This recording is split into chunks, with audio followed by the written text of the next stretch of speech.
지금 언론에는 안 나오고 있지만 경매에 넘어가는 집이 역대 최대치라고 합니다.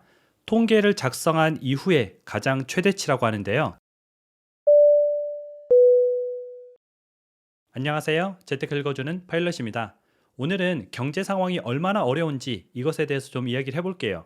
그 지표가 되는 게 바로 경매입니다. 경매는 내가 대출을 받아서 집을 샀는데 그 대출을 갚지 못하면 경매에 넘어가게 되죠. 이 말은 대출을 갚지 못하는 사람이 늘어나고 있다 이렇게 볼 수 있는데요. 이 경매가 지금 굉장히 빠른 속도로 증가를 하고 있습니다. 통계를 작성한 이후로 역대 최대치로 증가를 하고 있는데요. 통계 작성이 아마 한 2010년 그때쯤부터 시작을 했으니까 2010년 이후로 경매가 가장 많다. 그럼 그때 이후로 지금 경기가 가장 어렵다. 이렇게 볼 수가 있겠죠. 그 내용에 대해서 오늘 한번 자세히 알아보고요. 이렇게 경매가 증가한다는 뜻은 우리는 또 경매를 통해서 내 집 마련을 해볼 수 있는 기회가 되지 않을까, 그 부분도 생각해 보면 좋겠죠. 그럼 화면을 통해서 같이 한번 오늘 내용을 공부해 보도록 하겠습니다. 지금 역대 최악의 경기 불황 시기입니다. 어떤 분들은 맛집에 가면 줄 서잖아요. 인천공항 갔더니 출국줄이 너무 길더라고요. 이러면서 경기 불황이 맞냐 이렇게 얘기하시는 분도 있지만 양극화죠. 우리가 SNS를 통해서 맛집을 찾아가다 보니까 그 맛집엔 줄을 서지만 그 주변으로는 오히려 손님이 하나도 없어버리는 그런 상황인 거고요. 유튜브나 SNS를 통해서 부자들을 보게 되면은 세상에 저렇게 부자가 많구나 생각하지만 내 주변을 둘러보면 모두가 다 가난한 상황인 겁니다. 그러다 보니까 경매에 넘어가는 집이 13년 만에 지금 최대치를 기록을 하고 있는데요. 그 수치를 한번 볼게요. 집합 건물, 아파트나 빌라, 연립 이런 것들 얘기합니다. 이 집합 건물의 압류 건수가 현재 18만 건을 돌파를 했고요. 가압류 건수는 15만 건을 돌파를 했습니다.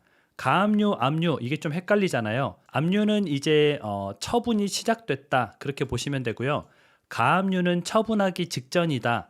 이 재산이 사라질 위기에 있기 때문에 미리 가압류, 압류를 걸어두는 거죠. 그리고 나중에 처분을 하겠다 이렇게 보시면 되는데 그냥 경매에 넘어가는 건 둘 다 똑같다라고 보시면 됩니다. 그래서 지금 두 개 합치니까 33만 건이 압류 상태이고 경매에 넘어가기 직전이다 이렇게 보실 수 있겠죠. 그런데 저 33만 건이 많은지 적은지 우리가 좀 알기가 어렵잖아요. 어떻게 알 수 있을까요? 최근에 늘어났느냐 그걸 보면 좀 알 수가 있죠. 보게 되니까 최근 3년 만에 증가폭이 무섭게 늘어나고 있습니다. 그 전에 3년 전에는 21만 건이었거든요.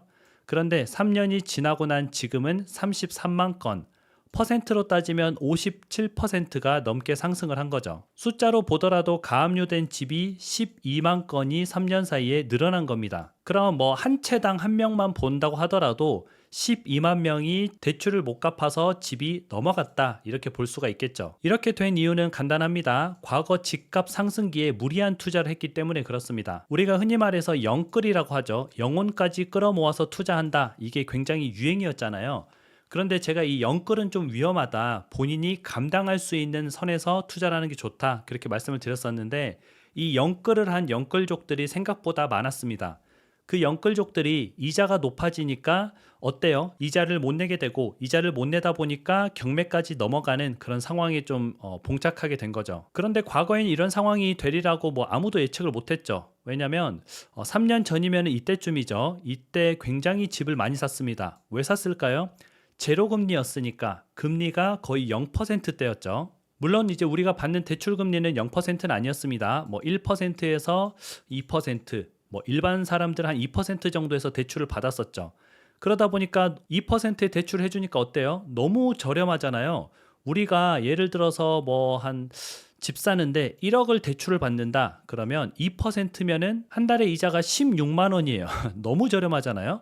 5억을 받는다. 5억을 받아도 한 달에 이자가 80만 원밖에 되지 않습니다.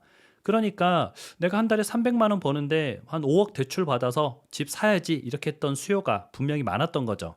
그런데 좀 얼마 지나지 않아서 인플레이션이 왔죠. 그 인플레이션을 잡기 위해서 미국이 급격하게 금리를 올리기 시작합니다.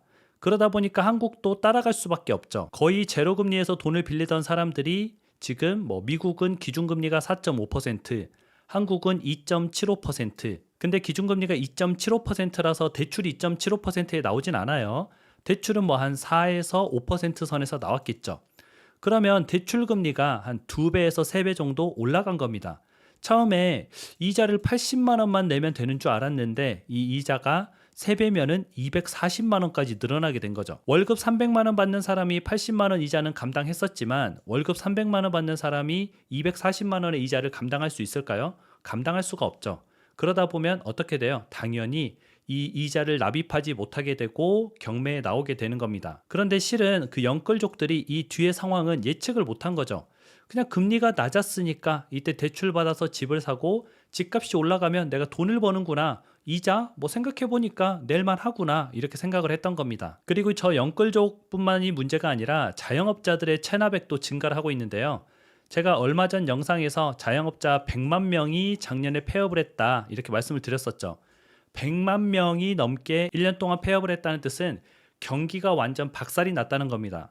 그런 상황에서 폐업자만 늘어난 게 아니라 체납액, 이제 돈을 못 갚는 거죠. 자영업자들이 이제 뭐 폐업을 하고 싶어도 마음대로 하지 못합니다. 왜? 이 대출을 안 갚으면 폐업을 못 하거든요. 그리고 어떻게든 끝까지 끌고 가고 싶은 거예요. 왜냐하면 내가 투입된 돈이 그래도 몇 억이 들어갔잖아요. 이걸 포기하기가 쉽지 않습니다. 그래서 억지로 이제 빚을 내서 이렇게 끌고 가는 사람들이 있는데 그 사람들조차도 지금 돈을 못 갚고 있다. 그래서 체납액이 사상 처음으로 110조 원을 돌파했습니다. 그러면 자영업자도 굉장히 힘든 상황이구나라고 우리가 또 알 수가 있겠죠. 그런데 문제는 이 자영업자들이 이 체납액이 어디서 주로 쌓였느냐? 주택담보대출이나 신용대출을 받아서 좀 버텼다는 거죠.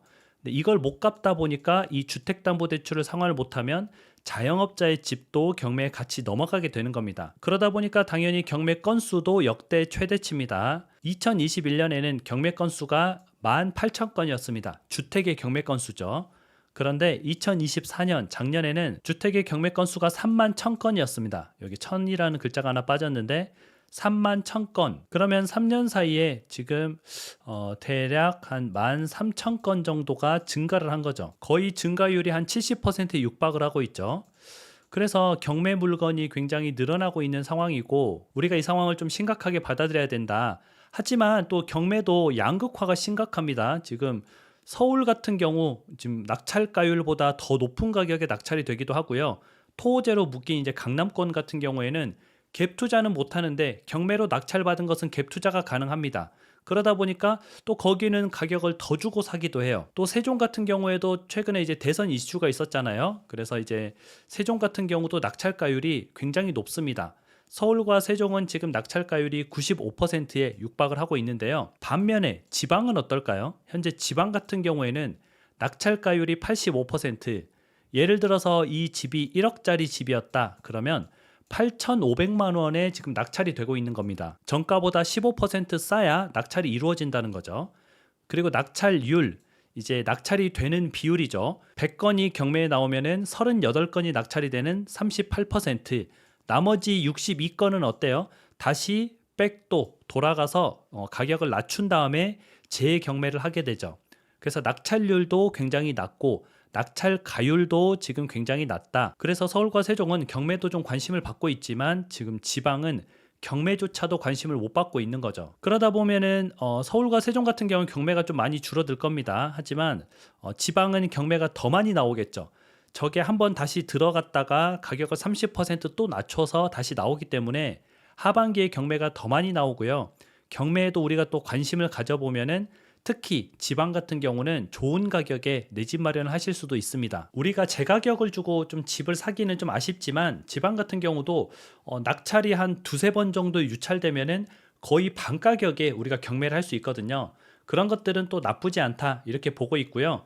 그래서 제가 또 여러분들을 위해서 경매 강의 같은 것도 한번 전문가들이랑 꾸려보려고 준비하고 있습니다. 어디 가서 배우면은 막 500만 원 이러거든요. 근데 솔직히 그게 맞는 가격인가 좀 저는 싶기도 하고, 그래서 정말 그런 강의들에 비해서 정말 저렴한, 우리가 학원 다니면서 배울 수 있는 그런 수준으로 저렴한 가격으로 수업을 받을 수 있도록 또 경매 강의를 전문가들하고 준비하고 있으니까 나중에 그게 열리면은 그런 경매 강의를 통해서 여러분들이 또 하반기부터 경매를 많이 응찰해서 내 집 마련을 저렴한 가격에 하시면 좋을 것 같습니다. 그것도 나중에 준비되면은 또 말씀드릴게요. 뭐 하고 싶은 게 이것저것 많은데 시간이 없어서 못합니다. 근데 뭐 차근차근 또 하나씩 해봐야죠. 그럼 오늘 방송은 또 여기까지 하고요. 여러분들 오늘 하루도 같이 공부해 주셔서 진심으로 감사드립니다. 행복한 하루 보내세요. 다음에 다시 만나요.